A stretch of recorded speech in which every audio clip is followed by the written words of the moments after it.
Native American peoples. Today and every day, we honor the path they have shown us in caring for the environment for generations to come. So as we go into this presentation today, let's think about the different meanings of this land that we live on and the importance of water to different ecosystems. Cool. Thank you for joining us tonight. My name is Brooke. I'm one citizen science coordinator. This is our final presentation as part of our 2023 Winter Speaker Series featuring LAD Knotek, Montana Fish, Wildlife, and Parks Fisheries Management Biologist. We're really excited to have him here. He's so knowledgeable when it comes to everything fisheries. And he's going to be talking a little bit about, or all about, monitoring and updates on Rattlesnake Creek aquatic resources. So we are really stoked to hear him talk about that. Some staff members are in the audience that I want to introduce. Steffi Novak is managing tech. Give a wave, Steffi. Kyle Wonders in the back, and Deb Fosnot is in the middle here. She's our executive director. Cool. Some of you might be familiar with Watershed Education Network, but for those of you who are new, I'm going to just give a brief overview about what we do. And if you have any interest, you can go on our website at montanawatershed.org and learn more / sign up for some of our programs. So one is a 501c3. Sorry. I think you're on my screen. I'm going to just talk anyways. Okay. So one is a 501c3 nonprofit based in Missoula. We're right across the bridge by Albertsons. We focus on river ecology and citizen science, and we've been working on since, how long has it been? 1996. Yeah. Getting people in their watersheds, learning about different properties of the stream and why it's so important to have healthy watersheds. And we do this through our mission, which is to foster knowledge, awareness, and appreciation of watershed health through citizen science, youth and school engagement, and outreach to our communities in order to grow these future stewards. So some of the programs that have materialized over the years is kind of our golden program, our citizen science stream team, which Steffi and I run in the summer into the fall. And this is a volunteer program for community members to come out and collect so many different pieces of data on different properties of the stream to paint a super solid picture of stream health. So this is physical, chemical, and biological. So physical meaning cross sections of the stream, chemical looking at pH, dissolved oxygen, and biological looking at bugs, which are bioindicators and are such important indicators of stream health. So we really like this program, and it produces a lot of super valuable data, which is shared with people at University of Montana, the public, our partners at Trout Unlimited, and the Forest Service. And yeah, we're pretty excited about that. So another thing that we do is youth and school programs. We are diving into youth school and program. We actually had a program this morning where we were doing river monitoring on the Clark Fork with Willard Alternative School. And these are immersive river monitoring programs for youth to get involved in local monitoring practices. Our Backcountry Stream Corps is also for youth. It's for high school aged individuals where they bike into wilderness areas to collect data on aquatic habitat, large woody debris. And for those of you that don't know what large woody debris is, it's large logs, root wads, beaver jams, dams, all that stuff that creates really nice shaded, cool areas for fish and bugs to thrive. And so we collect that data, and that goes into our data archives.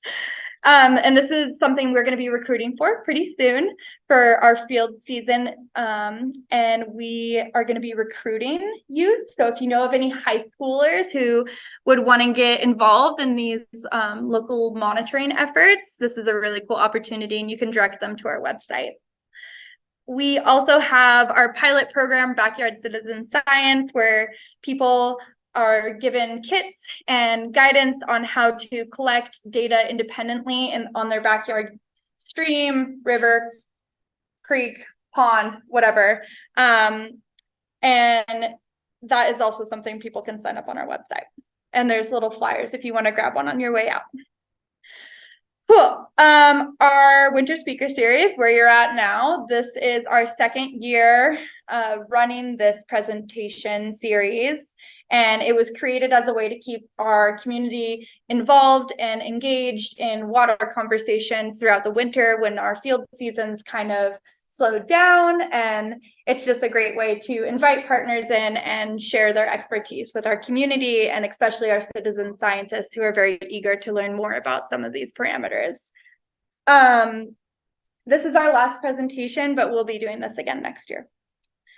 Yeah, and then we have our groundwater monitoring, which is based off Montana Groundwater Academy, which was initially a groundwater lab in Greeno Park, still is, curriculum developed for high schools. That was then handed off to WEN to carry the torch by Beth Covitt and Bill Wisner to adapt to our citizen science stream team. And people can go around and collect data on 15 wells around Greeno Park and see and explore this surface water and groundwater interaction. Pretty cool. What else? RISE. We are about to wrap up with RISE, aren't we? We're really excited about RISE. RISE is a cool program that we do in partnership with Brightways Learning, and it provides high school students to come up with different resiliency ideas and projects to make their communities more resilient to natural disasters. The RISE Summit is going to be happening on May 3rd, yeah, and that is going to be basically where all these students are presenting their resiliency ideas, and they're going to be given implementation funding to install these resiliency plans, which is really cool. And all that information is on our website, so you can see kind of what those projects look like this year. Pretty cool. Some of our upcoming, I've mentioned a little bit, but we're jumping into field season. We have our groundwater monitoring this week, the 27th. It's gonna be so fun. Greeno Park from 1 to 3:30. And that's gonna be looking at, we're gonna be taking groundwater elevation measurements. We have, like I said, Willard Alternative School. We're doing Clark Fork monitoring with them every Tuesday and some Wednesdays from 1 to 3.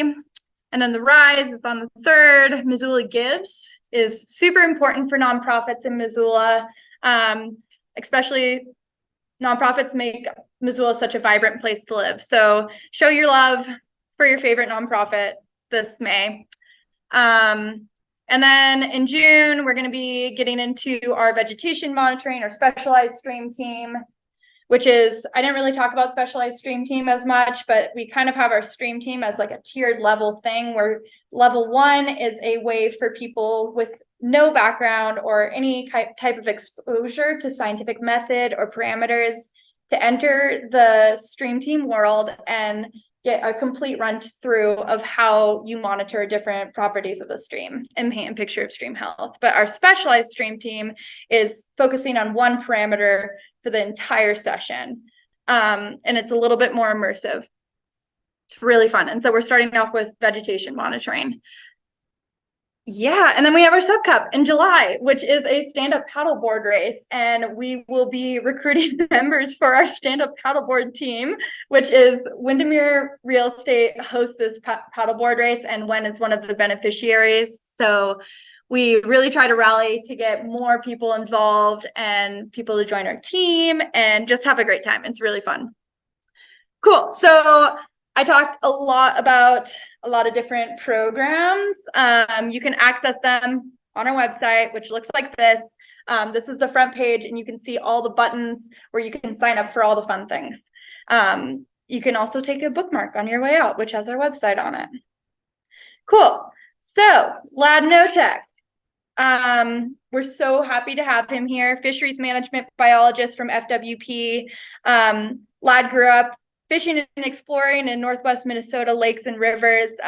He loved the outdoors and natural sciences, which led him to an education in fish and wildlife management, chemistry, and fisheries science in familiar and unfamiliar places like Minnesota, North Dakota, and Virginia. After grad school, he moved to Kalispell and later to Missoula, where he now works for Montana FWP as a fisheries biologist for 27 years.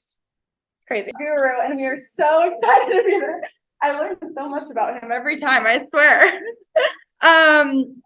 Yeah, and so he does a lot of work on the Middle Clark Fork, Clearwater Basin, and Missoula drainages, including the Rattlesnake Creek, which is where we do a lot of our work too. So this is where we've had some overlap with Lad, and we're really always so excited to learn more from him. Let's give a warm welcome to Lad. Be here. Thanks for the invitation. Rattlesnake Creek's a cool spot. I mean, really, we have like 25 years worth of data, and we probably have more data on Rattlesnake Creek than any other stream where we work. And it's exciting to present on it because the local community is obviously very interested in Rattlesnake Creek, and it's fun when people are engaged in stuff you're doing. So anyway, I'll start by acknowledging the co-authors. Ruben Fry, who's a senior technician, and then Caleb Erling and Will Trecker, people that work with me on a lot of this stuff over the past couple decades. There we go. And then there's a whole myriad of other people that I would probably be remiss in not acknowledging. And so it takes an army, and there's a lot of people involved in all these things. So when I talk about this stuff, realize it's never just me. It's always a lot of people working on this stuff. And so just kind of a broad outline.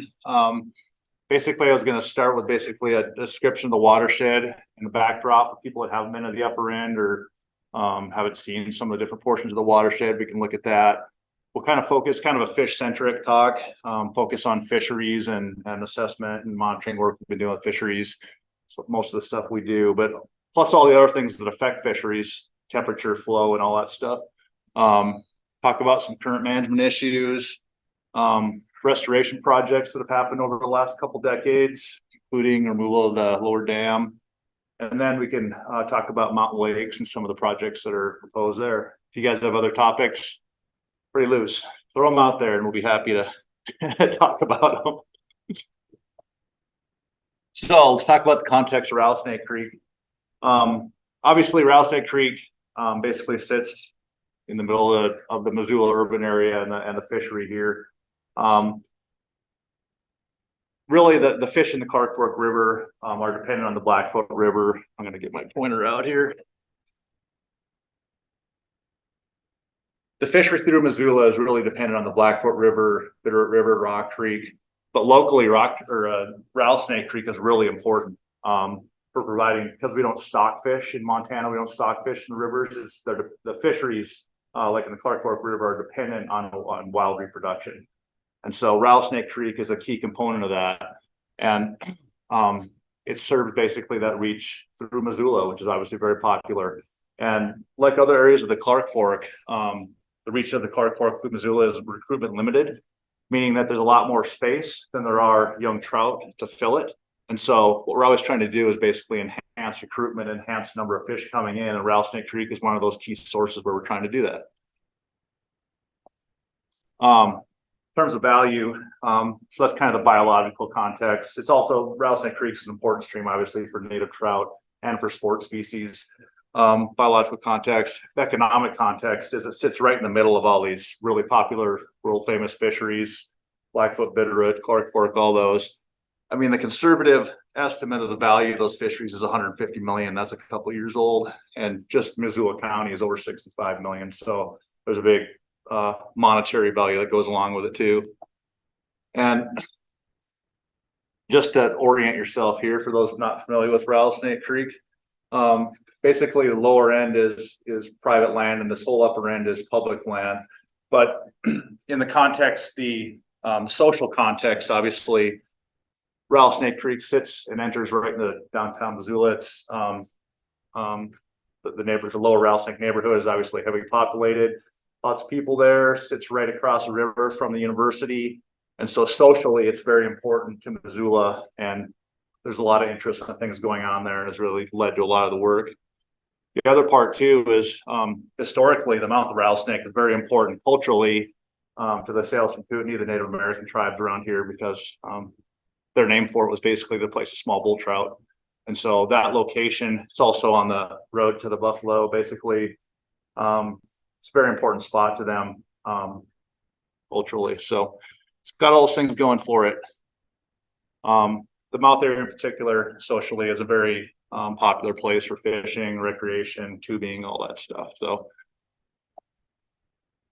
moving to the land management context, as I mentioned, there's a lot of slides with this same map on it where I refer to certain, and there's little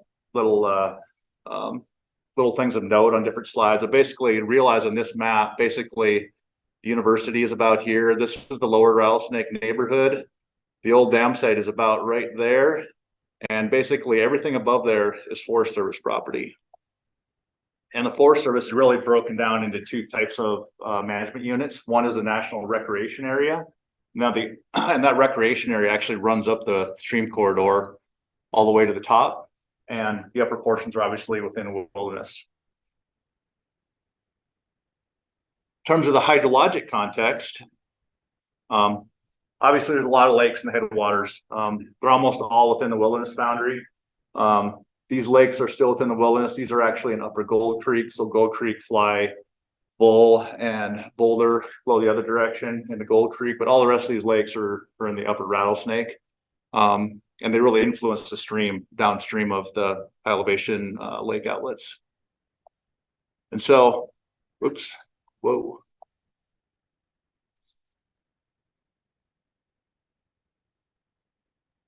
How do I reverse here?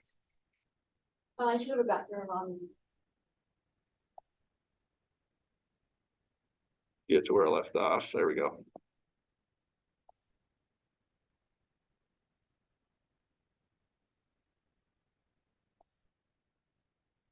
Slight computer malfunction. Actually, it's operator error.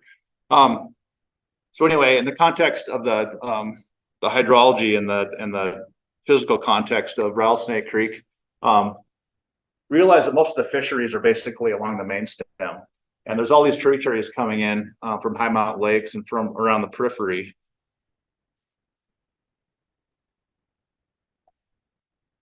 But most of those tributaries are such high gradient type of situations where they don't really sustain fish. There are fish coming out of the lakes, and they are, temporarily probably in those streams, but most of them are over like 8%, so they don't really have fish populations in them. And so when you look at it in that context, basically everything above these red lines and all these tributaries really doesn't have fish in it. It's really the main stem. There's also one pretty significant barrier right there is a Cascades right above the East Fork. And so this area in the headwaters is really isolated from the lower end.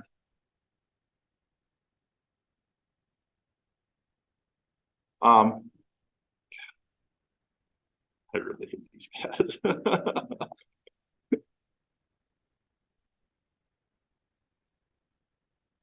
Okay.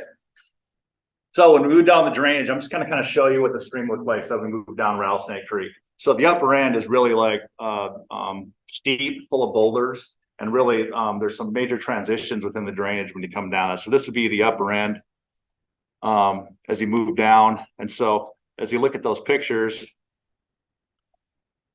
basically those shots are taken in this upper reach in the upper portion of the drainage. As you move downstream a little bit lower, the gradient flattens out, and those are really areas that are more productive for fisheries, more pool habitat, more cover, and you tend to find just better fish populations in those reaches. As you move downstream near the East Fork, basically there's a Cascades there, like I mentioned, that isolates that whole upper drainage. And once you get below those Cascades, it really flattens out. And as you can imagine, as for fish that are coming out of the river, also known as fluvial fish or migratory trout, these are the type of areas they're seeking out to spawn in. And these are the really productive areas, most of which are closed to fishing because they're important areas for spawning and basically areas we want to protect for reproduction. It's also, those areas are also really the best habitat for beaver. And so, basically this reach right here and these middle reaches, basically Bisco, Pilcher, Fraser, these three tribs right here, those reaches are the low gradient reaches that are typically pretty braided, that have high productivity for fish. They have a lot of beaver, they're braided. They're different really than the rest of the drainage, the rest of the stream system. As you move downstream of those areas, it looks more like the stream through town. It's really basically a confined channel that's steep, bouldery, and basically a step pool type of situation. All the way down through the city limits where the former dam site was, and continues on through town. Here's just a couple pictures so you can see like time series of what's happened to Rattlesnake Creek in that lower about 4 miles on private property. So in 1937, it was mainly agricultural back then. And so all the ditches that are there that are still in Rattlesnake Creek, they were primarily for orchards and different types of agriculture. Well, the city has grown in around all that stuff. And so now there's a lot of lawn watering and along with some smaller agricultural operations, that type of thing. Let's talk about flow and temperature. So although there are a bunch of dams on Rattlesnake Creek, there's really no dams that are controlling the amount of water or what we call the hydrograph.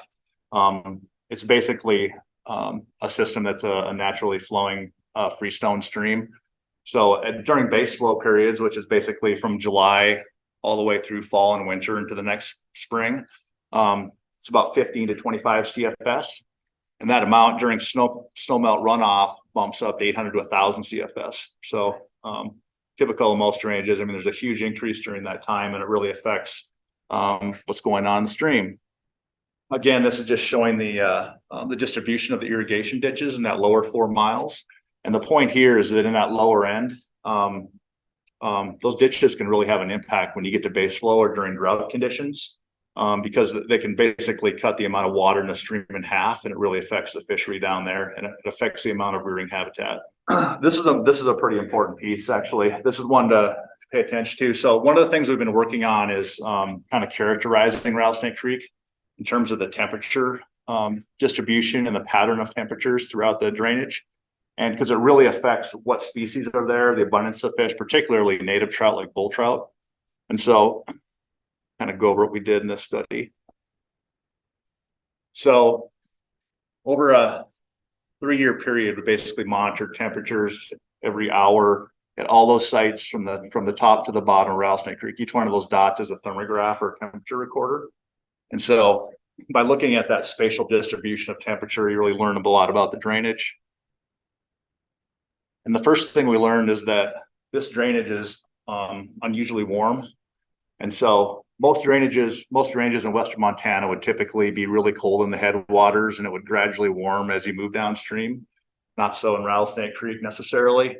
So in this picture, basically we use 15 degrees as kind of a threshold or a cutoff, just because where we have water temperatures 15 degrees or less, they're more suitable for native trout like bull trout. But that whole upper drainage is pretty warm and generally over 15 degrees. The main reason for that is 2 things. One, there's a lot of water coming off these headwater lakes. The water comes off the surface of the lake, meaning it's epilimnetic.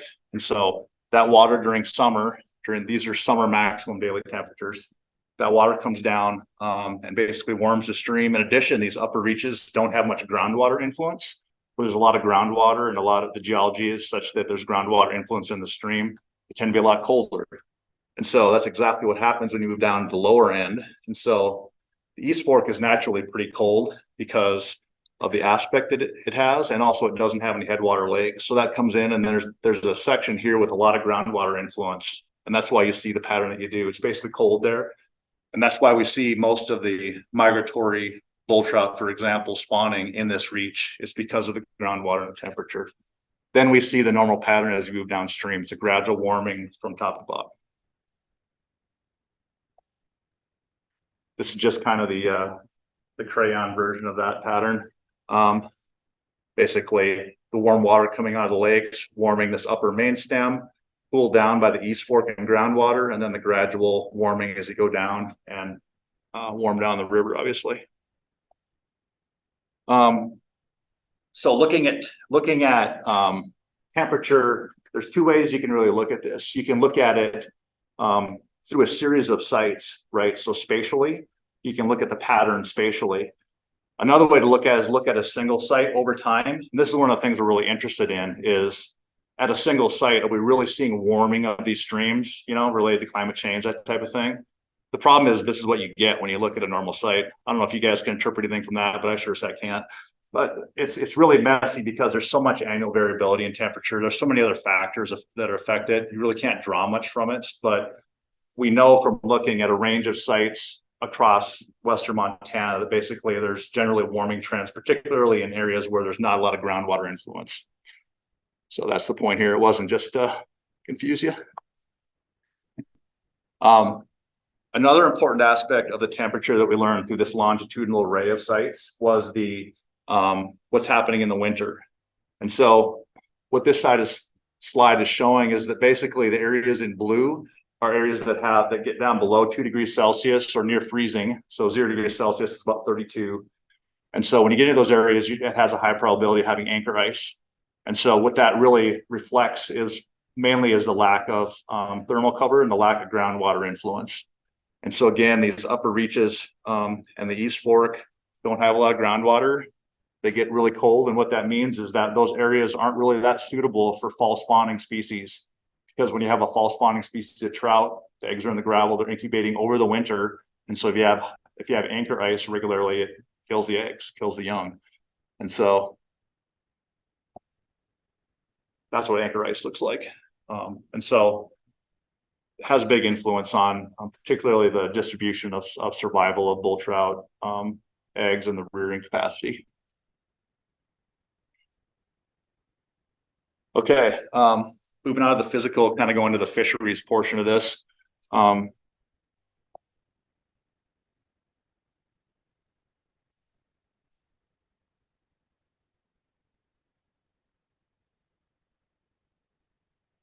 There we go. So for most of the drainage, again, we're talking about that main stem. We're not talking about the mountain lakes. The mountain lakes were historically mostly fishless. The reason they have fish is because they were introduced in the mid-1900s primarily. But most of the mainstream drainage had 3 species: bull trout, which are the top predator, west slope cutthroat trout, which are the insectivore, like the mid-level in the food web, and then sculpin, which are basically the bottom of the food chain, they're basically along the bottom and basically a demersal fish that are kind of the main food item for bull trout back when these were the only species there. As you get closer to the mouth and fish can interact with the main stem river sections, you get a bunch of other species that are basically using the river seasonally and then moving into Rattlesnake Creek. So you got mountain whitefish, long-nosed sucker, red belly dace, peamouth, and pike minnow, formerly known as squawfish. Those fish, you'll see them occasionally in the lower end of Rattlesnake Creek, but they're not predominant species. And then you've got all the introduced trout. And so in the early to mid 1900s, basically across the western United States, there were various non-native trout species introduced. And this area, particularly Rattlesnake Creek, was no exception, right? So brown trout originated in Europe. A lot of people call them German brown trout. They're similar to bull trout in their food habits. They're mainly eating fish, and they're kind of in that niche, right? Brook trout are more similar to the type of lifestyle that a cutthroat would have. They're actually a char, just like a bull trout. They're a member of the char family. And then, of course, rainbow trout were stocked very liberally in Rattlesnake Creek and in the river. And so those species and anything connected to the river in that lower end basically have had free access for over a half century. I mean, those are the primary sport species that people are fishing for when they come to Montana. And so it's always this balance of native species and native trout versus the introduced fish that are providing most of the fishery.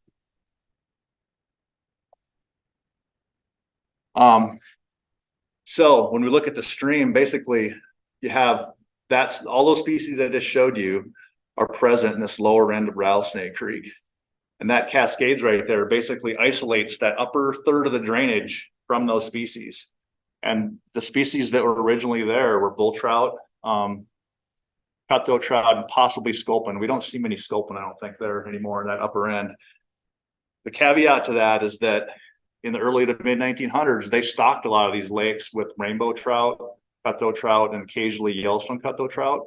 So fish from those lakes dribble out and have basically entered into this upper portion as well. It's still, you'll see in a second, but it's still primarily bull trout and mildly hybridized cutthroat trout, but that's why it's that way, just so you understand that context.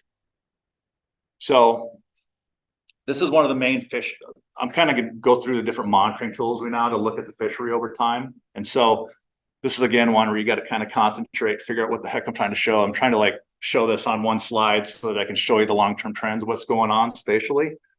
But realize these numbers on the stream here are sample sites. So those are sample sections 1 through 6 from top to bottom. So there are 200-meter sections that we sample every 3 years. So all 6 of those sites now, originally there were just a few in the middle, but it's expanded. We have all those sites that are sampled every few years. And what we do is we shock and we look at what species are there, the size of those species, and the relative proportions of the different species in each one of those sections. And so this figure that you're going to see represents that. If I can not screw this up. So the upper portion of the drainage has those upper 2 sites. See how quickly I can do this. I'm going to keep you on your toes. She's trying to follow along on the internet as I'm doing this, so it's going to make it interesting for her. So these, again, remember, these upper 2 sites are isolated by that barrier. Going back. Here are those upper 2 sites. And so the time goes from left to right on the bottom. So as it goes from this direction to the right, you're basically going from distant past to near past. You can see the years along the bottom. And the sites go from the top of the drainage down to the bottom. So here's site 1, 2, 3, 4, 5, 6. So if you look at those top 2 sites over the last 4 years, you can see that it's pretty consistent. They have cutthroat trout shown in blue, and they have a small proportion of bull trout shown in green. And that's pretty consistent in that upper drainage. Going back. Okay. Well, let's look at these next 2 sites. So those are traditionally the main bull trout spawning areas and traditionally had cutthroat trout that were migratory fish from the river.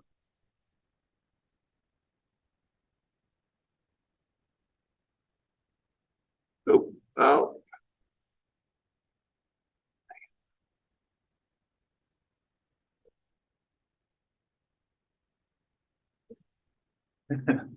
Okay, so here's those 2 sites over time, much longer time series on those. And so what you can see is brook trout shown in orange is pretty consistent over time, all the way going back all the way to 2004. So about almost 20 years worth of data now. And again, bull trout are shown in green, and yellow is brown trout, and blue is cutthroat trout again. And so what you can see through time is basically the disappearance of bull trout in those sections, and basically brown trout showing up.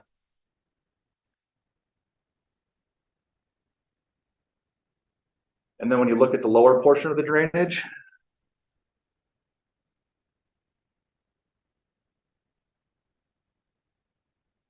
so this is basically at the horse bridge right near the Forest Service boundary, and this is right down in Greeno Park. And so if you look at the horse bridge through time, look at the brown trout, the yellow, basically they're over half the species composition now. So there's expansion of brown trout, bull trout are gone, and it just becomes more of that same type of trend. When you go down near the mouth, basically it's over 60% brown trout now. And basically brown trout and cutthroat trout is what you find near the mouth. And so those are kind of the spatial things that are going on, and realize it's going on, and a lot of it is driven by temperature. It's pretty obvious. There are obviously other factors occurring there, but the reason I say a lot of it's driven by temperature because we see some of those same patterns in all the other drainages around Western Montana. Okay, now I'm going to focus in on the bull trout here a little bit. So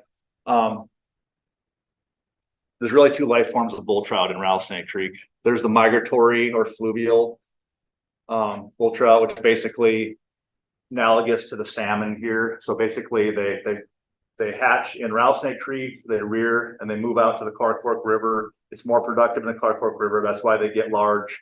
And that's why you see these fish that are, some that are approaching 8 pounds, 10 pounds. And then there's resident or non-migratory bull trout. So these 2 fish are probably the same age. This resident fish just lived its whole life within Upper Rattlesnake Creek. And so the reason it's smaller is because it lived in an environment the whole time that was less productive, less food, colder. They're cold-blooded animals, and so they don't grow as fast, thus it's smaller. And so geographically, those resident fish are basically up in this reach. The migratory fish historically spawn and reared in this reach right here. And we know from all the genetic analysis, working with now Ryan Kobach at the university here, those two populations are genetically distinct. And so you would think that fish from up here with their genetics would dribble down and basically make this population similar, right? They don't. These resident fish are not mixing so much with the fish that are migratory and going to the river. And so that's what we found for those two populations. One of the projects that we did in the early 2000s related to bull trout was we used radio telemetry to basically look at large scale movement, timing, and all that type of thing. And so telemetry and fish is similar to what you guys, you think of the big game biologist strap a collar, right, on an elk and they track it around. We do the same thing with fish, except that we surgically implant a little transmitter. So that's where the technology is at now. And so you implant a transmitter, it emits a specific signal so you can identify individual fish based on the code that it emits when you hear it. And so basically you surgically implant the transmitter, you let the fish go, and you basically learn a lot. We've learned probably a lot more through telemetry than any of these other techniques that we use. You learn a lot about when they move, where they move, how they interact with other species, what the problems are, what the barriers they're encountering, all these other issues that they're encountering. And so, again, this is like a 25-minute presentation itself. I'm boiling it down to 2 slides for you. Here's what we found. So basically, we tagged a whole bunch of bull trout right here at the lower dam using the fish ladder that was at the previous dam. We captured the bull trout, did surgeries on them. We tracked them through the summer as they moved up. And so in July and August, they moved upstream. They all spawned in this reach, which helped us identify and verify the red count or the spawning monitoring section, which I'm about to get to. And after they spawned, basically, it was pretty interesting. Some of them actually overwintered in Rattlesnake Creek. I mean, these are big fish. They overwintered within the stream system. The majority of them, though, went down to the river and overwintered in the main stem Clark Fork, like down by Smurfett Stone. Other ones wintered in the lower Bitterroot, probably because lower Bitterroot is a couple degrees warmer, and it's a lot more stable. Some deep pools down there. It's basically a nice environment during the winter if you're a migratory fish. We talk about bull trout spawning. Again, remember the two populations. The upper population basically spawns in this reach right here.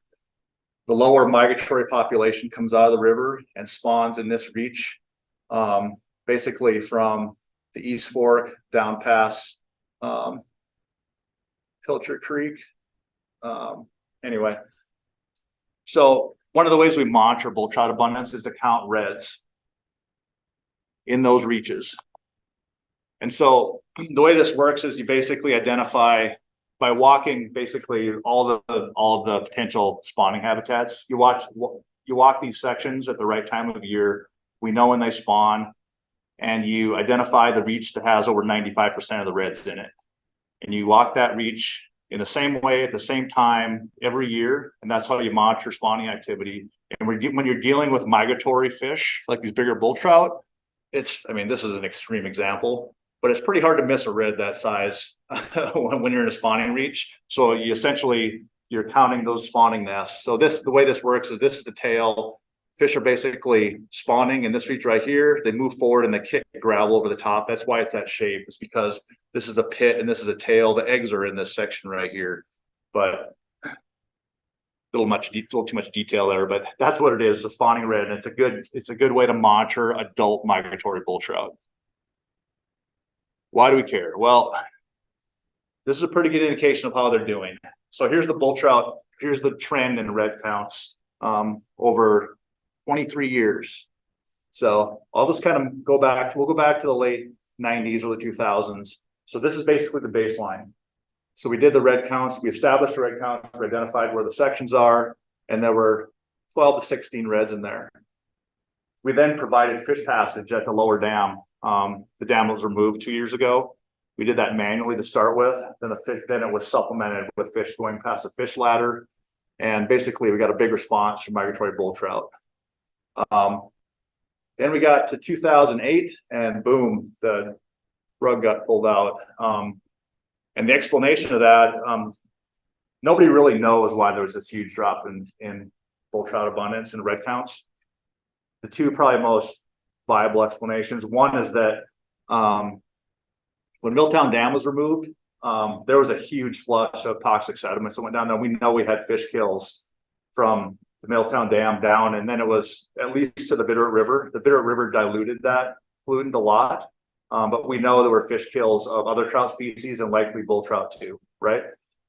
The other thing too is that once Milltown was pulled, there may have been fish straying into Rattlesnake Creek that were destined for the Blackfoot, say the North Fork Blackfoot Montour. Those are big bull trout populations. And so if they can't get to where they're imprinted on, where they're trying to go to spawn, they may have strayed into Rattlesnake Creek. I would say as a follow-up to that, the genetics don't indicate that that's what was happening, because Rattlesnake Creek is very distinct relative to Montour in the North Fork. And so that it may have been happening at a low level, but a lot of this was probably due to Milltown and other factors. And so I look at it, this was basically, there was an acute effect here. What we see out here in the last 15 years is probably more chronic. The fact that those bull trout populations couldn't bounce back after this happened is probably heavily influenced by the type of summers we have now and the resiliency of bull trout, the inherent resiliency. Basically, they don't have the ability, they got to a low population size and things are unsuitable enough where they can't bounce back. And that's what we're facing in places like Rattlesnake Creek. Just for reference too, so there's the lower dam removal. That dam was not a limiting factor for bull trout migration, but it just, we're seeing basically the same trend with some oscillations over the last 15 years. Down to 5 reds. I think we had 0 last year, 0 or 1. And how Yeah. long is it? 3 miles. I mean, those are the suitable areas where they would spawn. Yeah, I mean, the fluvial bull trout are basically almost gone in Rattlesnake Creek. What's left is the resident populations. So you're really not going to like this, Vicky.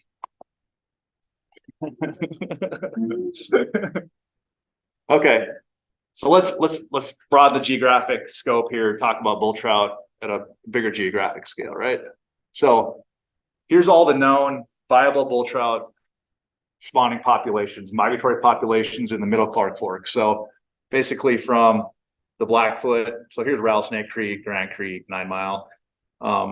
So from basically the Blackfoot all the way down the Flathead River, these historically were the populations that had migratory bull trout that we know of. Okay, here's the current status of those populations. So let's start with the bad news first and the worst. The populations in yellow are basically gone. There's no consistent detection of bull trout, no observed reproduction or young in any of those drainages. So 9 Mile Creek, Petty Creek, Dry Creek, and that is 2 Mile and Ward, and 12 Mile Creek. The streams in green are basically populations that I would consider in trouble. And so those populations are like Grant Creek, Cache Creek here, Trout Creek. And those populations, we're still seeing bull trout are still detectable, but they're typically stream resident, or they're not consistently detectable. In other words, they don't have consistent year classes. Rattlesnake Creek probably is on the verge of being green, given what you just saw with this lower population, because really the viable population is in the headwaters there. The populations that are still doing well relative to those populations in red are migratory runs that still have consistent reds. We're still seeing consistent year classes when we sample them, year classes of young, and they're still viable. When you really boil it down though, this is what you would see if you went out and sampled the entire middle of Clark Fork during July and August, because what happens is when the water temperatures warm up, bull trout really need to be where it's less than 15 degrees in general, especially the young, like the young a year to 3-year-olds. So when you really boil it down, these are the areas where you would still find bull trout in tributaries in the Middle Clark Fork right there. Again, context. I didn't do it. I'll make comparisons here to Gold Creek. The reason I'm comparing Rattlesnake Creek to Gold Creek is because it's roughly the same aspect, the same size, and it's right next door, right to the east. It's the biggest tributary right there in the lower Blackfoot. Here's the time series in Gold Creek. So for the last, say, 25 years of the 20th century there, bull trout were pretty much consistently in the lower 2/3 of the drainage. As you move forward through time, basically their distribution shrinks. And in 2019, they shocked all the sites throughout the drainage, no bull trout. They're gone. It's yellow. Bull trout are not present in Gold Creek anymore.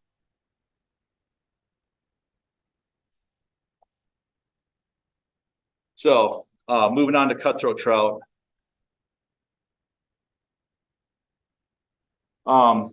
With cutthroat trout, they're a little bit different. They're generally more tolerant of warmer water conditions, but they're more susceptible to hybridization with rainbow trout and other subspecies that are in the same genus, right? And so one thing about the Middle Clark Fork is that it's unique and it has lots of these pure cutthroat populations, conservation populations shown in red. And so basically those are populations of native cutthroat trout that are in tributaries that are above a barrier. And they're physically isolated from hybridizing species like rainbow trout that are prevalent in the main stem. Notice that Rattlesnake Creek is not one of those streams. And I touched on it earlier why it's not. There's about 20 cutthroat conservation populations within, say, a half hour of Missoula.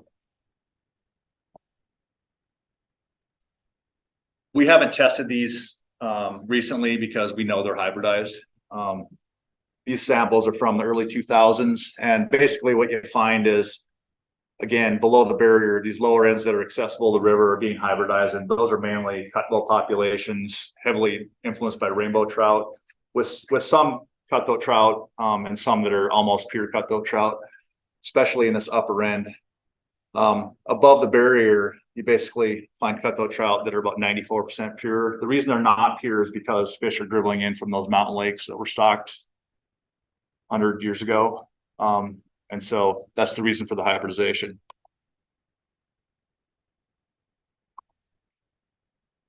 Again, the telemetry work. Similar to the bull trout telemetry, we captured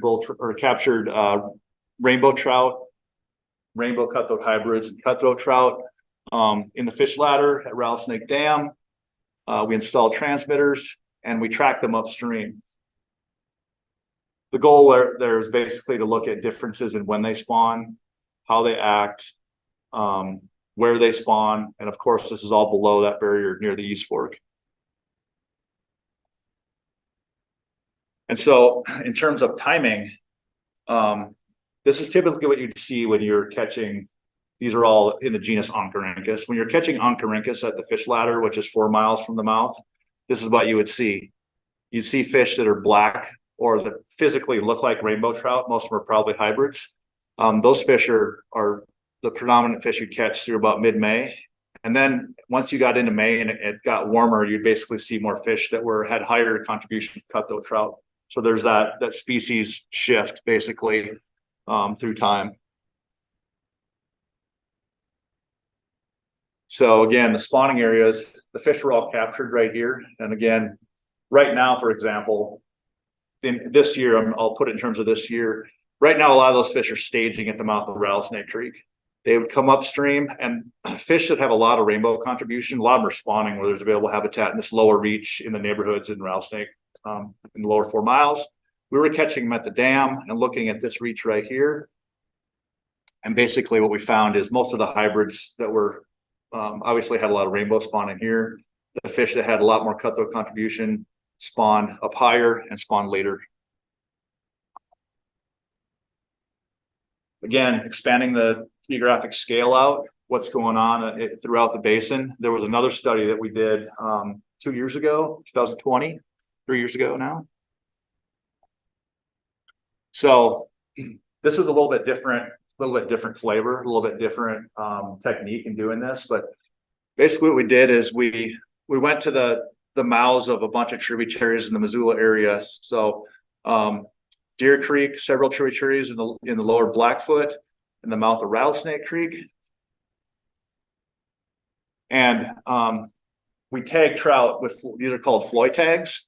And so all the different tributary mouths had different colored Floy tags. So we know where they were caught and tagged. And we basically track those. And what we were looking at is how far they're migrating, the timing of migrations, all that stuff related to movement. It was basically a movement study. And the difference here is we were relying on anglers to do the recaptures for us. And so anglers would catch these fish. There's information on the Floy tag, and they would report that. They would report where and when they caught them. And since we know where we tagged them, we could look at movement that way. So in the case of Rattlesnake Creek, pretty much all the fish were either caught at the mouth here, and some were caught in the fish bladder and tagged there, which is 4 miles above the mouth. Again, boiling down a 20-minute talk into one slide. This is essentially what we found. So the fish that were tagged at the mouth of Rattlesnake Creek are shown in yellow. And so all the dots you see are recapture locations for fish that were caught at the mouth. And so the reason we don't have a lot of recaptures in Rattlesnake Creek, most of those fish that were tagged at the mouth of Rattlesnake Creek went up Rattlesnake Creek, but it's closed to fishing in the spring. It also has low fishing pressure, so we wouldn't expect a lot of recaptures by anglers, right? Later in the summer, as they moved out of the stream and they migrated downstream and upstream, this is where we really figured out where, what their summer habitat was and where they were moving. And so fish from Rattlesnake Creek basically went all the way down and occupied habitats below Frenchtown, Smurfett Stone Mill. We had fish that went all the way up and we're in the lower Clearwater River all the way up to Blackfoot. And so big geographic scale.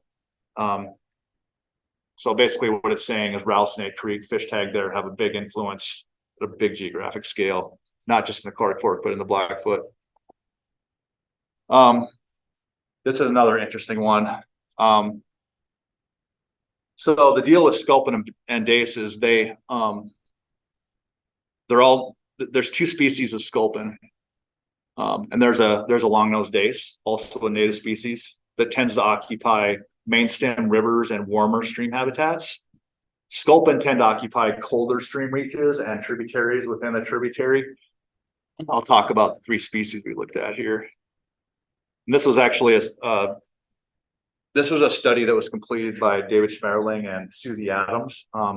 They published basically looking at shifts in the distribution and species composition of sculpin and long-nosed dace in lower Rattlesnake Creek. And this was the reach that we were focusing on right here. Again, for reference, there's the old dam site. So it's basically the lower 5.5 miles of Rattlesnake. Okay. So they started the study in 2001. The species that lives in Rattlesnake Creek is called Columbia slimy sculpin. The species that tends to migrate to the river is called, it's supposed to be Rocky Mountain sculpin. Bad spelling. And then long-nosed dace are in green coming out of the river.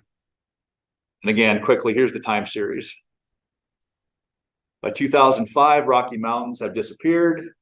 Long-nosed dace have slightly moved upstream, still have slimy sculpin. 2008, retraction of slimy sculpin, expansion of long-nosed dace. You can see the trend.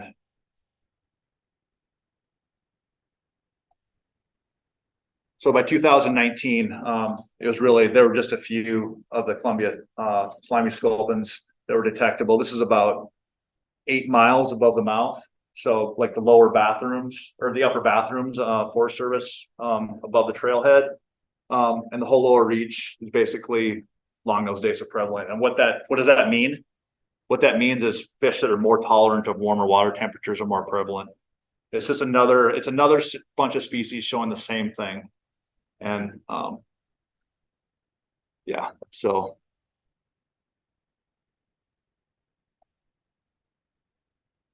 concurrently with that, I'm going to show you some more trend data with brown trout expansion. So brown trout, again, were introduced in the mid-1900s. Important sport species in a lot of areas, not so much in the middle Aquatic Fork. The middle Clark Fork and the area around Missoula is more of a cutthroat trout and rainbow cutthroat fishery with lower numbers of brown trout. But the trend we're seeing region wide for brown trout is they're across the region, all these tributaries, they're consistently expanding and moving upstream, again, indicating the reason is because they're more tolerant of warmer water temperatures. And it gives them a window for expansion and to basically colonize new habitats. So, again, just another reference slide for you. This is something I already covered, but again, this is going back to those slides where we have, remember we have the 6 sampling sites from top to bottom in Rattlesnake Creek. And so again, yellow is brown trout. So let's start from the bottom this time. So here's the site right near the mouth. Started in 2018 through 22. Way more brown trout in species composition. It's only basically brown trout and a few cutthroat and brook trout, but basically it's predominantly brown trout now. As you move upstream to the next site, now we're talking about right here, which is right about at the Forest Service trailhead.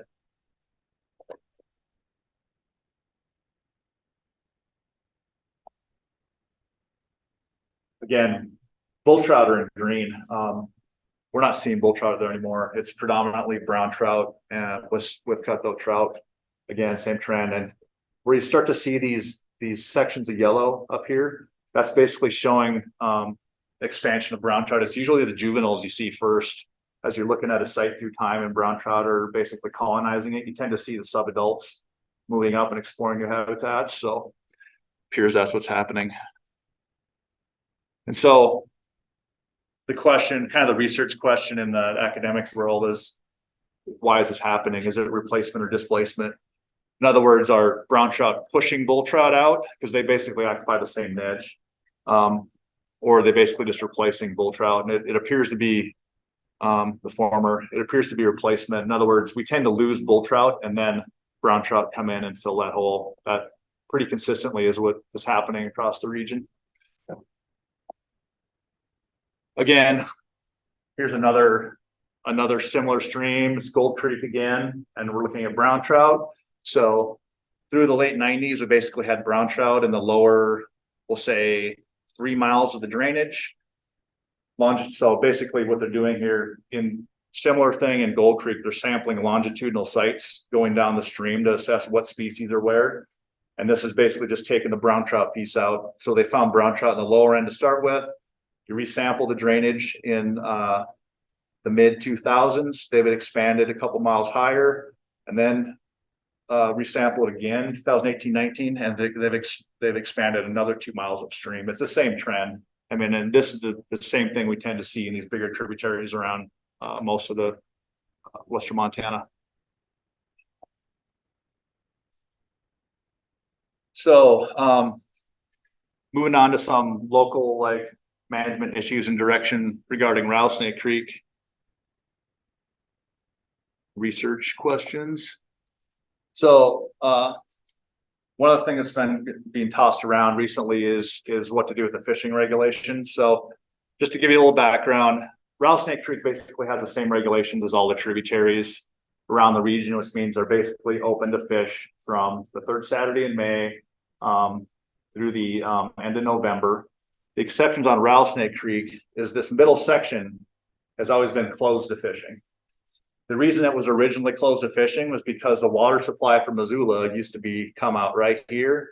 And because of a Giardia outbreak, they didn't want people in that reach fishing. Well, when the water supply from Missoula switched to the aquifer in the valley, we decided to keep the closure in place, but for a different reason. The reason was because we know that, and as you saw in those slides, these are the primary areas for spawning and rearing for all these different species, particularly bull trout, cutthroat trout. And given the location of Rattlesnake Creek, it would just get pounded if we open that up. And so if bull trout are going to have any chance at all, I mean, we can't have 100 anglers up there a day pounding that reach. And so the regulations are conservative. They're conservative in Rattlesnake Creek. And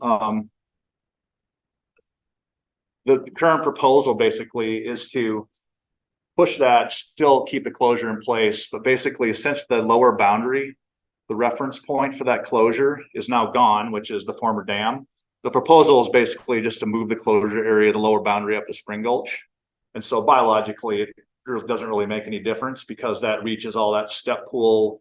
It's not spawning and rearing habitat. It's basically, it's the migration corridor, but we're proposing to keep the whole basically spawning and rearing area remain closed. Those other tributaries that you showed, they had a little bit of bull trout left here and there. Are those closed to fishing? Those really resident bull trout areas? They're not closed to fishing, but we don't see any fishing pressure there to speak of. That's the difference. So if we're watching closely to see if it's an issue.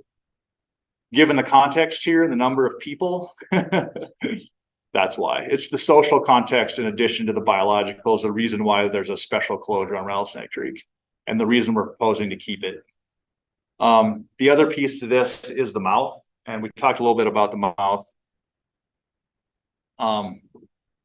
Basically this area here in the spring has one of the highest concentrations of cutthroat trout, cutthroat rainbow hybrids anywhere around. And as you saw from the data, a lot of those fish are going up Rattlesnake Creek, but they're also going to other places. They're staging there and going to other tributaries up the Blackfoot and such. And so anybody who's been around Missoula, you can see the lineup of people down there. It looks like combat fishing, right? The reason they're all fishing there is because it's really good and there's a lot of fish there. And so we're kind of looking at that. There's the typical day at the mouth of Rattlesnake Creek. So we're looking at that from several different angles. One is in the springtime, what are the catch rates?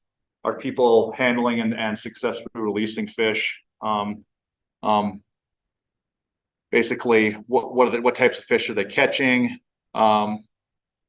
Methods. Right now, the regulations are artificial lures only, and you have to release everything. And so basically looking at that through a trail survey right now. The other issue with the mouth is basically in the summertime, that mouth, because of the colder water coming out of Rattlesnake Creek, there's these big congregations of bull trout, cutthroat trout there. And, you know, we're wondering what effect angling at the mouth is having on those fish that are basically concentrated and limited to that small geographic area. So that's something that we're taking a close look at and trying to be responsive to the conservation needs of those fish. Talk for a few minutes here about. Yes, Sure. just about the increase in creation in that section. I'm wondering what the interaction with, but just the state that, take out really right there. Yeah. Yeah. So you're talking about like recreational floating, not necessarily fishing. Yeah. Yeah, we'll find out. So what he's talking about is, I mean, Rattlesnake Creek has always had a bunch of anglers there, but in the summer, I mean, the tube hatch, right, is exploding in all these reaches, particularly that one. And so people are taking out and they're basically using that area as basically a beach staging spot. And so that will be part of the survey this summer when we look at the mouth, is the social aspect. It's not just using the snorkeling to look at what's there at the mouth of Rattlesnake Creek, but also the social component too. So anyway, forgive me if I forget people as associated with some of these projects. I'm just going to talk about some of the restoration projects that have been done in Rattlesnake in the last 20 years. Probably the most well-known is the removal of Rattlesnake Dam. It was formerly Mountain Water Company Dam. The city bought it, so now it's Missoula Water Company Dam. So there's the dam, there's the remediation project. Assumes everybody been up there, seen that site. There's a lot to that story. Again, this is like a 20-30 minute presentation, but I'll spare you. I'll hit the high points here. Again, getting back to the location of those barriers and the relevance to fish passage. So in about 2001, I mean, it was pretty recognizable, the fish stacking out below that lower dam. And in response to that, we did a test ladder at this location. And then we built a semi-permanent fish ladder until the dam was removed. And so that ladder worked pretty well initially for cutthroat trout. Didn't work that well for bull trout. but it passed over 50% of the adult fish that were showing up there. And so this is what would happen basically at high water. High water is when a lot of these fish are trying to move, and so you can see basically the white out there, and so fish would naturally congregate in this little eddy, and it's a natural spot to put them off the ladder. That's why fish used it. Again, looking at the timing of the fish migrations relative to that ladder. Again, this is high water here, so rainbow tend to spawn. They tend to migrate and spawn before the peak of the runoff, whereas cutthroat trout migrate and tend to spawn right on the descending limb. And then in the fall, you have bull trout, brown trout, and mountain whitefish migrating and spawning. Again, just it's that same slide looking at the transition of fish early in the year, showing up at the ladder that were primarily rainbow trout, transitioning into more cutthroat trout.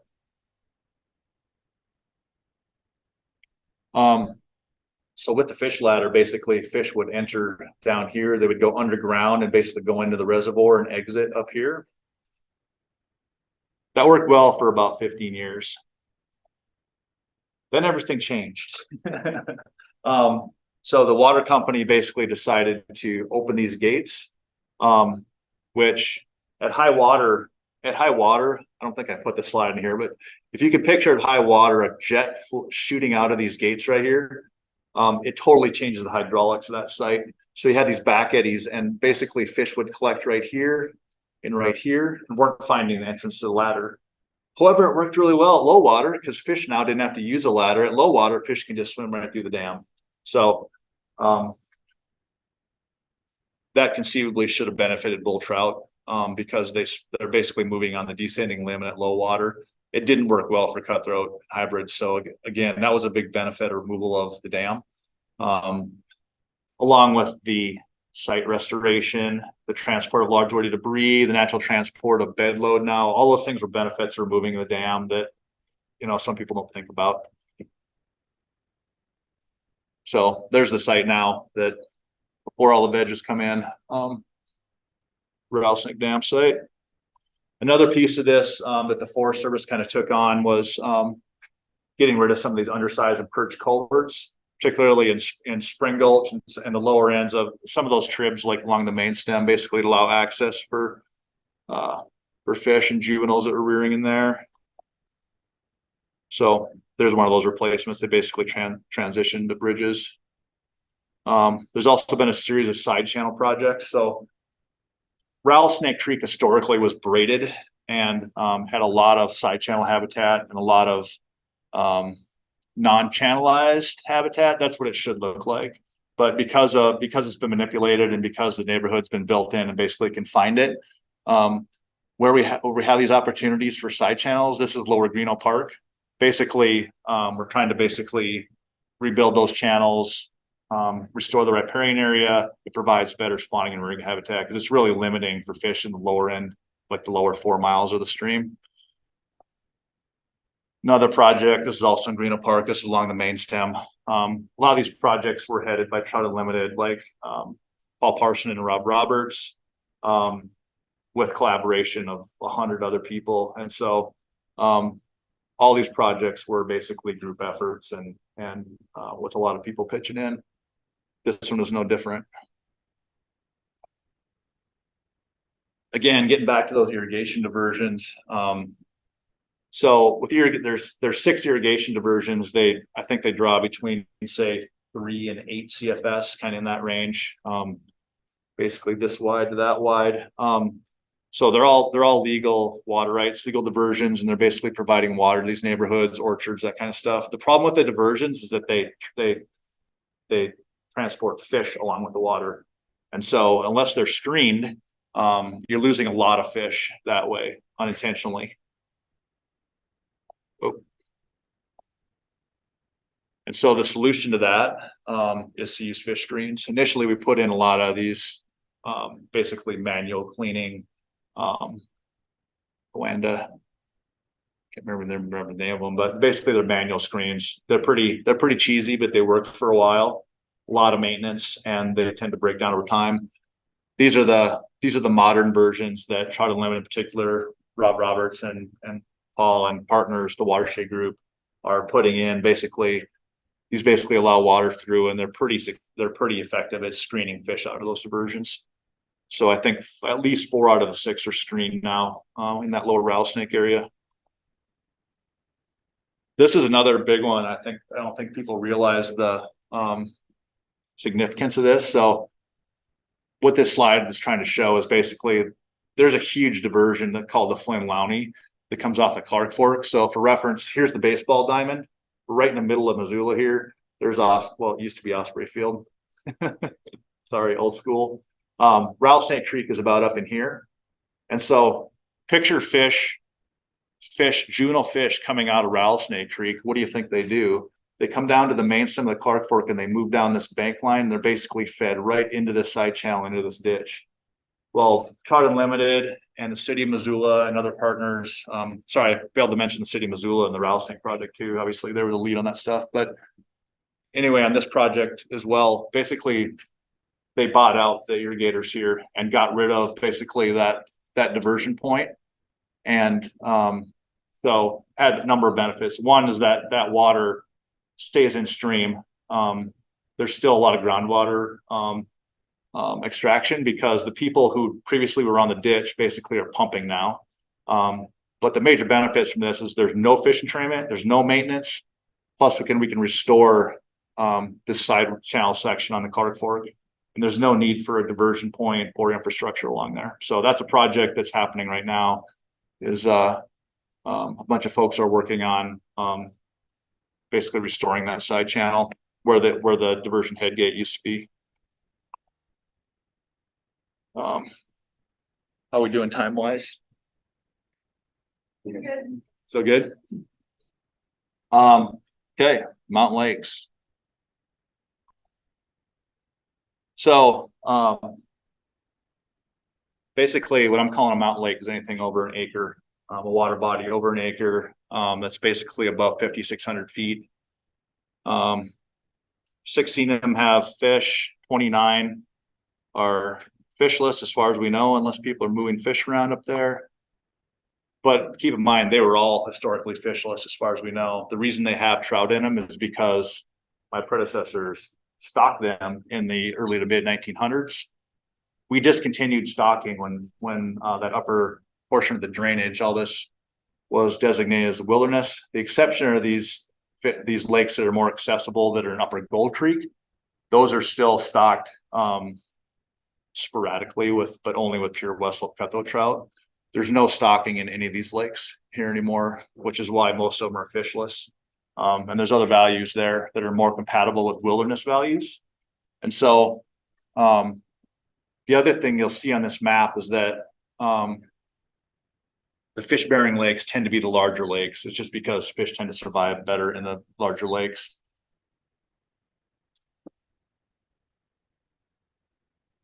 The fishless lakes tend to be, they have a range of morphologies. They're small, like little glacial potholes like this. That one's probably a couple acres. And there's a lot of like, they're really just, they're shallow wetlands is what they are. So a lot of those approximately 30 lakes in the headwaters are like that. So the ones that don't have fish in them, I mean, there's a whole range of amphibians in those things. Basically, these are the amphibians we have in Western Montana. I think the only thing we're missing is Pacific tree frog. But I mean, all those things are pretty abundant around those wetlands and headwater lakes, top end. The only reptile we found is garter snakes, and they're abundant around those lakes because they're hunting those amphibians.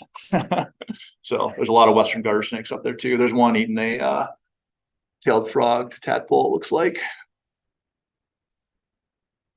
As far as fisheries go, again, most of them are Westlope cutthroat trout fisheries that were stocked historically. There's a few red lakes. In red, there are rainbow trout fisheries. There's at least one that has Yellowstone cutthroat trout in it. It's unfortunate. Just some visuals of those look like. Typical trout from up there. So a lot of stuff you've been hearing about recently is how to use those headwater lakes. the modifications potentially to benefit the stream, restoration projects. And so again, try to limit it, in the city of Missoula are taking the lead on this stuff. So there are 8 of the larger lakes within the wilderness that were impounded. So basically they built a dam on a natural lake. Those lakes are cirque lakes, so they were formed by glacial cirques, right? They put a dam in the outlet to basically increase the water level. The reason they did that was to increase storage, so that they were originally, this was done like in the early 1900s. They increased storage so they had more water supply for the city of Missoula. So they would use those lakes basically as bathtubs up there, and they would send water down. They would extract the water at the Mountain Water Company Dam, Missoula Water Company Dam. It's now gone. And so those outlet structures and those facilities are now becoming dilapidated. There's no reason to have them there. They're in the wilderness. They're not a good wilderness feature. And so the question is what to do with them. Well, the first test case that they're working on is McKinley Lake. And so I'm trying to think, is there anything here I need to mention? So only 8 lakes wherever. Yeah. There's 8 lakes, and there's 2 of the lakes have 2 dams on them. Yeah. Yep. There's 10 dams on 8 lakes. And so there's the 8 lakes. I think that's, yep. So those are the lakes that basically something needs to be done with the infrastructure. We're up in the middle of the wilderness. And so the question is, I mean, the options are really you rebuild the dam and rebuild the outlet structures that are failing. Or you get rid of them and rehab the site and restore the original cirque elevations, or you modify the dams and enhance storage or do something else besides what the current status is. So the one that's up first that they're considering is McKinley Lake, and the plan there is basically to remove the dam, remove the outlet structure, and restore the site. So that's the proposal right now. So when you see stuff regarding headwater lakes and rattlesnake, this is what they're talking about, and it's the first of 8 is the one they're working on right now, and it's McKinley. So down the road, for fisheries, now putting on your fisheries hat, the fisheries context, the 2 we're really interested in are Big and Sanders Lake. The reason we're interested is because they have more storage than all the rest of them combined. And so what that means is they could potentially be used to enhance stream flow downstream if they're managed correctly. And they could be used to potentially cool the stream down if the water, because they stratify, there's warmer water at the top, cooler water, mid water column. If you take water that's cooler, you could use that to cool down Rattlesnake Creek. And I mean, if there's one point that I've tried to make repeatedly, temperature is a big thing in Rattlesnake Creek and a lot of the other places. So if there's a way to cool it down, it's an opportunity. The issue here is we're talking about wilderness lakes. And so again, that's a pretty major manipulation in wilderness to natural lakes. And so there's that balance there, and it's really going to come down to what the public thinks and, public values and, whether there's a way to maintain wilderness values and potentially enhance Rattlesnake Creek. So I'll be long gone by then, but I'll be around, be fun to watch. So there's those 2 lakes, Big and Sanders, that have all the storage and are basically big, deep lakes. There's Big Lake there's the outlet structure, which may or may not be working at this point after 100 years. There's Sanders. Sanders is gorgeous. They all are with that one in particular. Again, opportunities are to increase base flows in the stream and water temperature moderation. Those are the 2 stated goals if those projects happen down the line. But for the time being, all the initial proposals will basically be to, I assume, it'll be similar to the current one, which is basically get rid of the infrastructure, get rid of the dam, and basically restore it to as much of a natural state as you can. The more the question is how you do that. I think that's more the catch for a lot of people. Whether you would use heavy equipment or have to do it by hand will really determine the effectiveness of the restoration and how it happens. So When I put in my comments, I said the sooner we do it, the better. We can do it faster with heavy equipment. Yeah. Therefore, that's benefited. Yeah. Yeah. There's a lot of logistical realities there too. Anyway, that's the end. Fire away. What?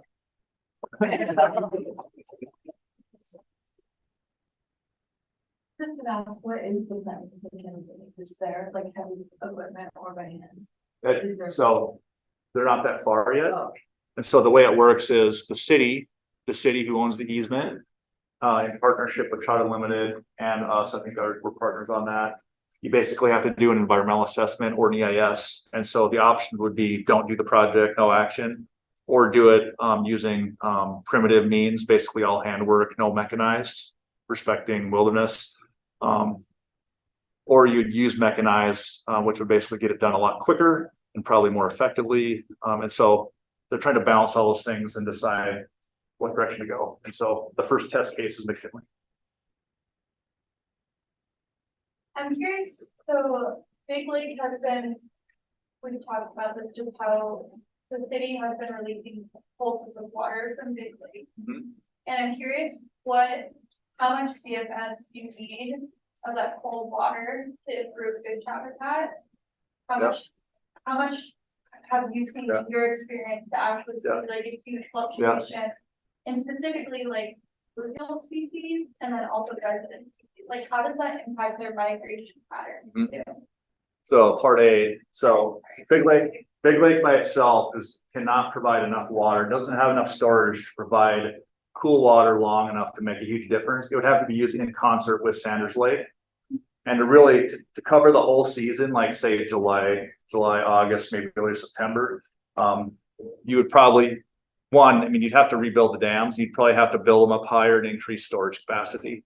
And so by doing that and using them in concert, you could probably make a significant difference in water temperature and have like, particularly during drought years, have good in-stream flows, for the entire summer, and have cool water.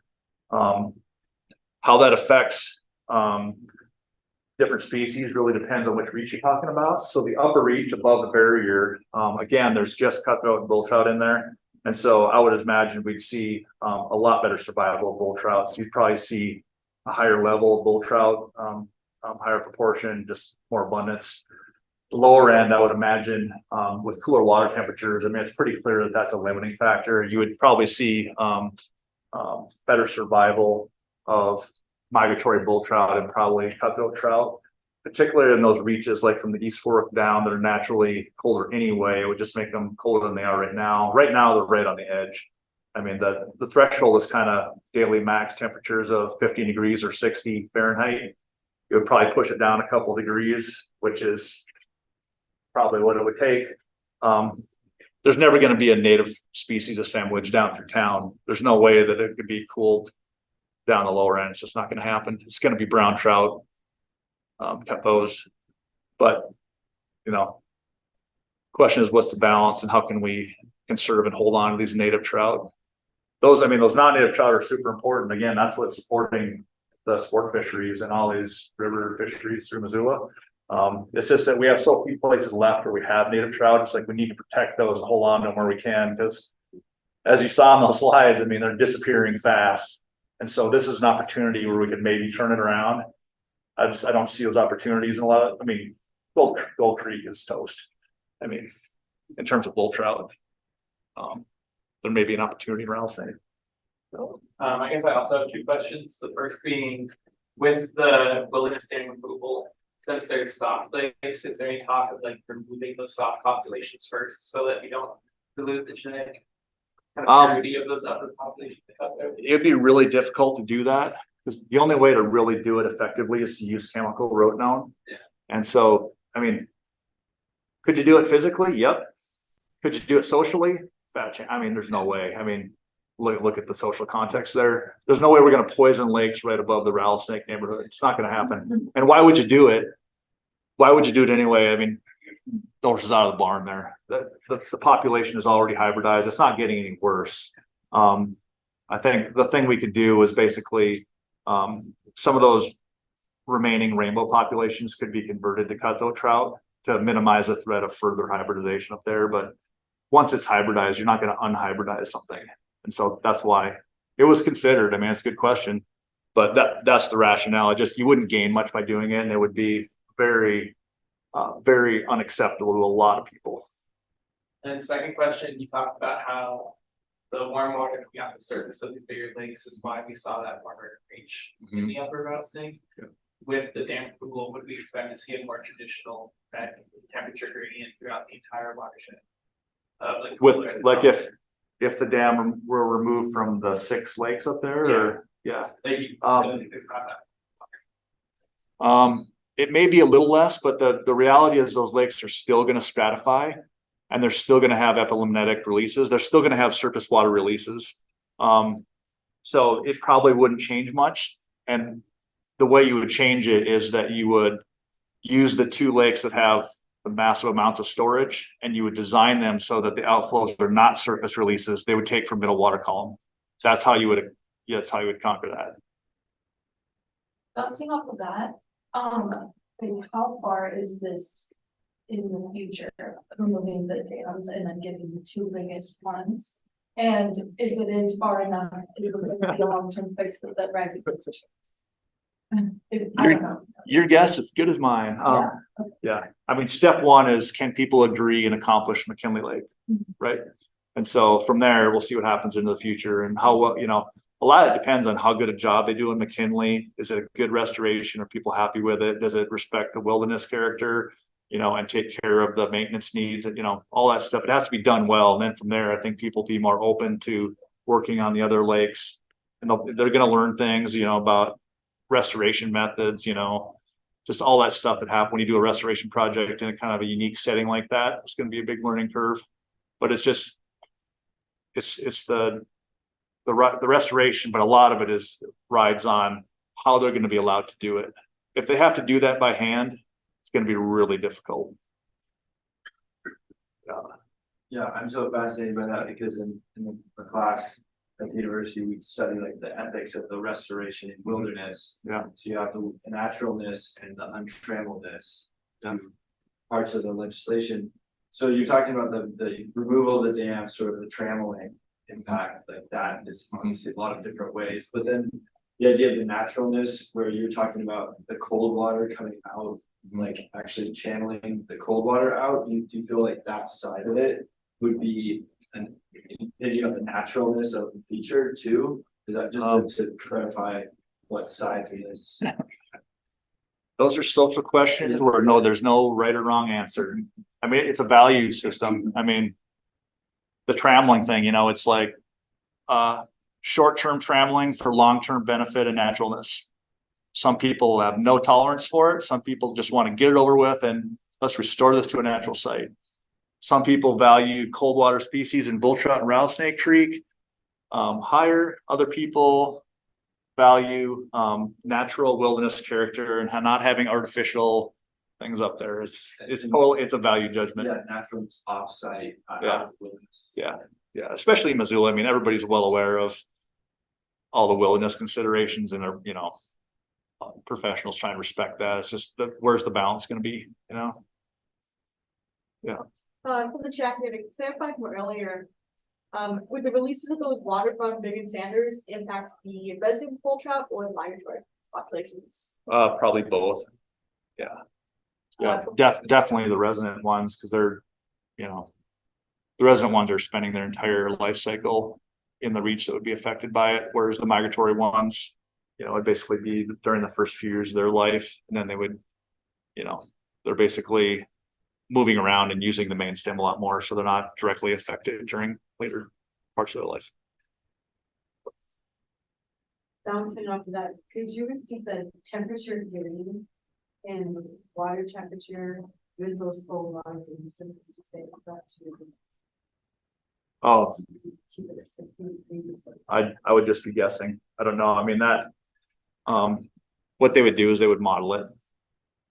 I mean, someone who's really good at hydrology, and you could take model similar systems, even from the rattlesnake. Basically, you could model what the temperature regime looks like, and you'd have to model basically where in the strata, where in the profile of the lake would be taken from, and you could predict that pretty closely, but I wouldn't even try to do it at the top of my head.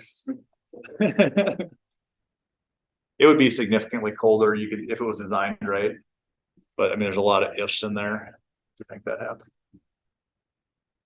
Question kind of goes beyond the rattlesnake to a lot of the tributaries of the Bill Clark Fork, and I remember one of the islands that you used to have to deal with, have to do with barriers. Mhm. In some cases, you might say, let's leave the barrier in because we're Yep. protecting Yep, pure cutthroat trout upstream of it. right, But the barriers keeping the bull trout being able to go Yep. up there, so sometimes you have to make that balance between them. Yep. Are you now getting to the point where you're saying bull trout is so far gone, we're gonna leave the barriers in, it's so, it's more. important to no, protect- I don't think the strategy has really changed, because really, I mean, we've got it pretty easy in the middle of Clark Fork, because it's pretty straightforward.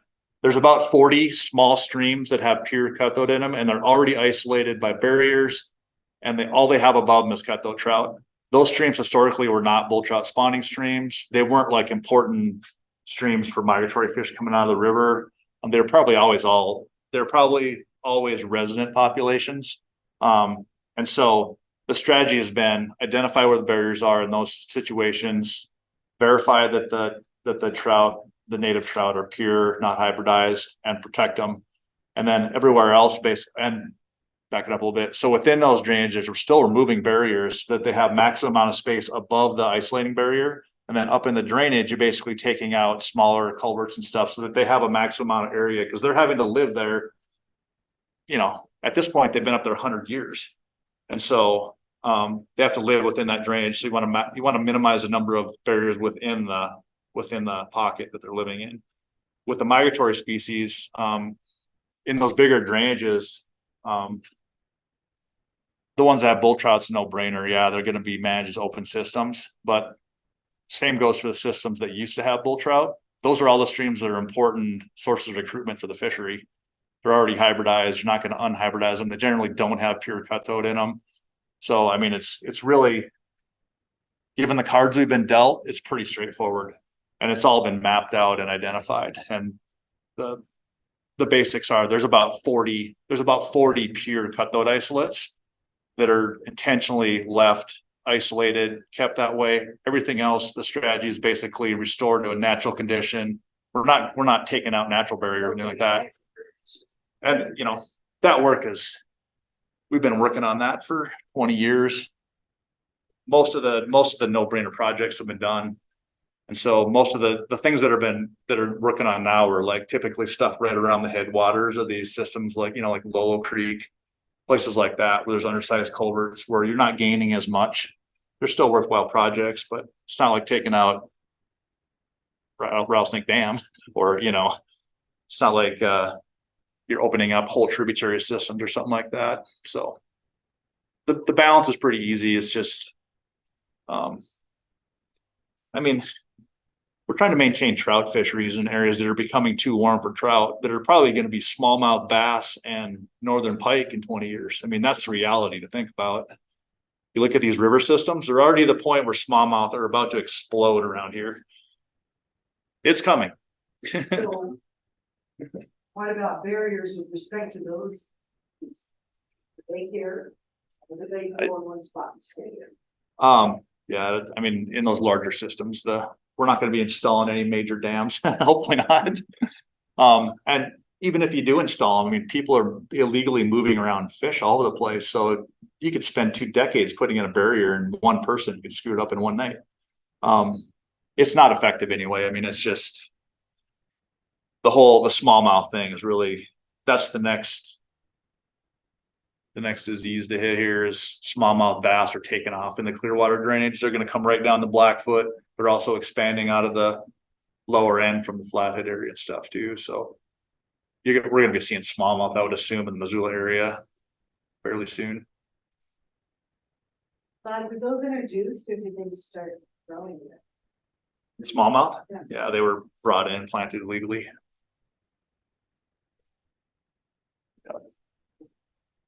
Have you seen projects like the infrastructure getting taken out work anyone else with trout?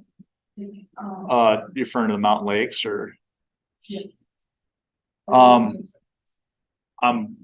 Not personally. I mean, I know about other projects. There's been a lot of projects in the wilderness and in other places where they've tried to work on wilderness dams. I'd imagine other people can maybe help me here, but in the Bitterroot, there's a lot of mountain lakes like in the Bitterroot Valley where they've done the same thing and probably worked on those. Definitely in places like Colorado, other states in the Rockies, I'm sure worked on those projects. I've never been personally involved with those, so I'm probably not the person to ask. So why are the resident populations of Bull Trout and migratory so distinctly different? Like, is it just varies between them, or is the size difference? Do you mean why are they physically so different or? Yeah, the genetic differences between them, like, they're very distinct populations. Yeah, they're just inherently, there's inherently a lot of very unique genetic characteristics among populations. So for example, one of the other things I didn't put on here in the interest of time was we have these genetic assignment models set up where basically, so we went into every tributary population of bull trout that we have, and you basically take a fin clip off juveniles there, and every one of them has a very distinct fingerprint. Every population does. So basically to the point where we take 50 fish out of Rattlesnake Creek, which we've done, take 50 fin clips out, you bring them to the genetics lab, it basically creates a fingerprint for Rattlesnake Creek. So that if I catch a fish in the Clark Fork River and take a little piece off its fin, we can tell with 99% certainty what tributary it came from. And so that's how distinct they are genetically. And so the first place we did that was the Clearwater up near Sealy, and then expanded to the rest of the Blackfoot. And now the model's basically in place. It includes Rock Creek now and the other Clark Fork streams, Rattlesnake and so on. So but that kind of answers it. I mean, they're very distinct naturally. It just adds to how distinct they are by being isolated.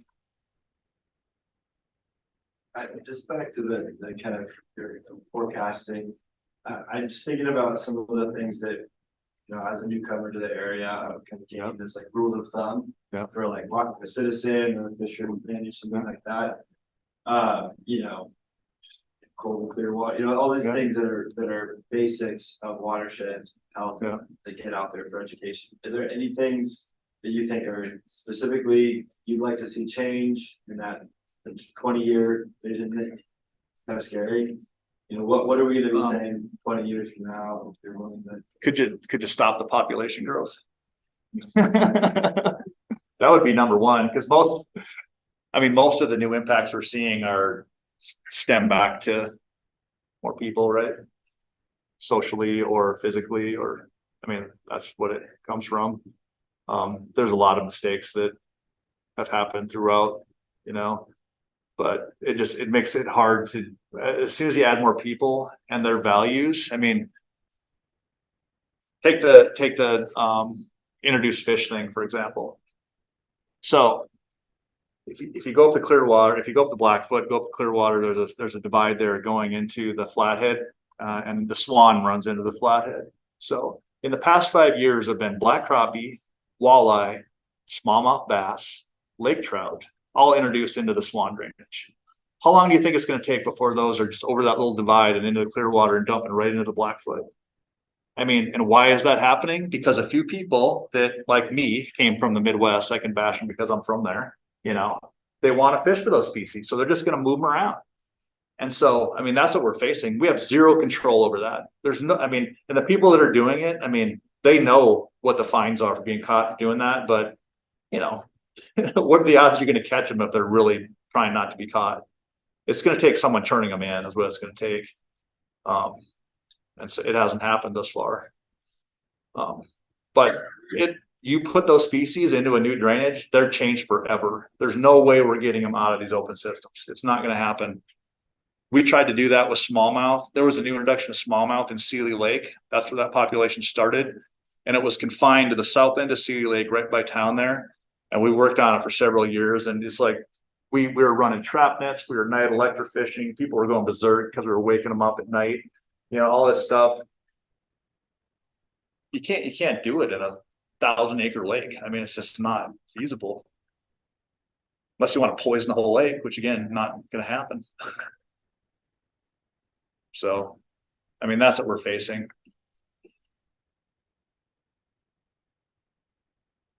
So not to be all doom and gloom. There's, I mean, just keep in mind around the region, there are places, I mean, look at Fish Creek, Blackfoot, the upper tributaries of the Bitterroot. I mean, those are, Montour Creek, North Fork, Morel Creek, all those are gonna be, even with significant changes, those are gonna be cold water refugia for native trout.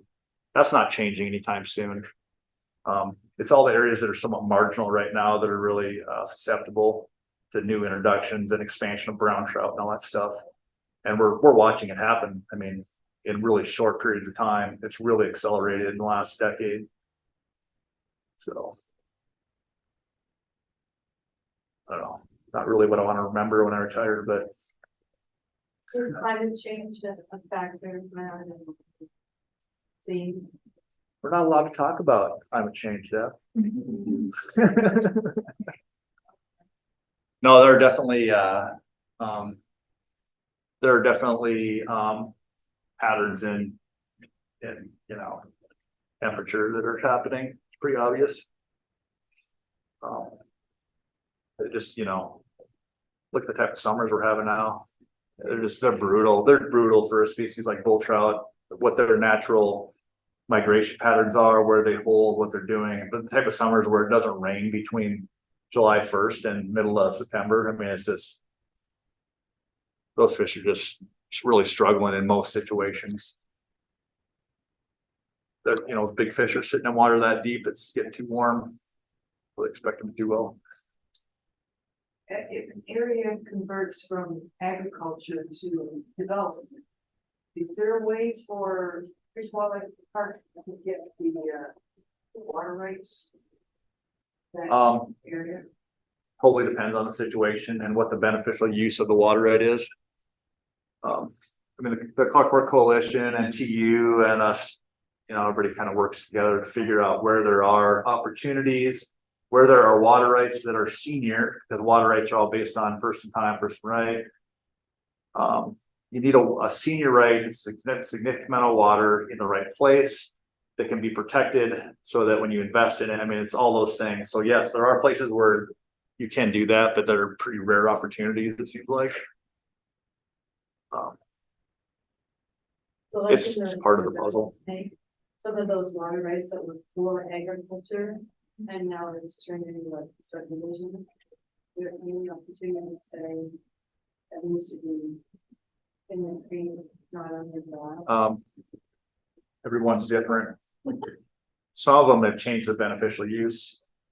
So that like the types of beneficial uses that if you looked on your DNRC water right for taking water from Rattlesnake Creek, it might say anything from agriculture to lawn and garden to fish pond to any of that stuff. And so it's complicated. It's like 100 times more complicated than you could ever imagine water right stuff is. And the enforcement of it is inconsistent. So I have huge respect for anybody that works on water rights and tries to make ground there. He's laughing, he knows what it's like. Yeah, it's really tough. But on the water right front, I mean, one of the huge gains that was made, the water rights associated with Milltown Dam. So the tribe has they have historic water rights that are senior, so they predate a lot of the water rights in the upper basin. And so when the legislature, the direction from the legislature, the governor was basically phase that in, so they had time to adjust to it. We'll see how that plays out. There are significant water rights, Flint Creek and other places that feed water. The question is politically, is it going to be forced?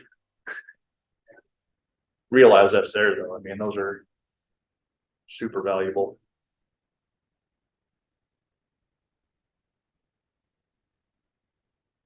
It's complicated. Did I wear you out? Cool. I think we're out of time. Thank you, Lana. If you're interested in the mountain lake stuff, the temperature stuff, I mean, we have reports if you want to read up on that stuff and get all the details. So just recognize that stuff's available, and I have it electronically too if you want it. Yeah, if you're interested, I'll come get it. I always feel bad. We spend all this time writing reports, doing the stuff, and then like nobody looks at it. It's probably interested in stuff. I know they are. Yeah, like this one, you could go to the FWP website. And you could find, there's 2 lake reports that are. One's for the rattlesnake, one's for the. Going through some of it. Call me about it. Can't find it. That's all available. Thank you, Lud. That was awesome. And I sent it over.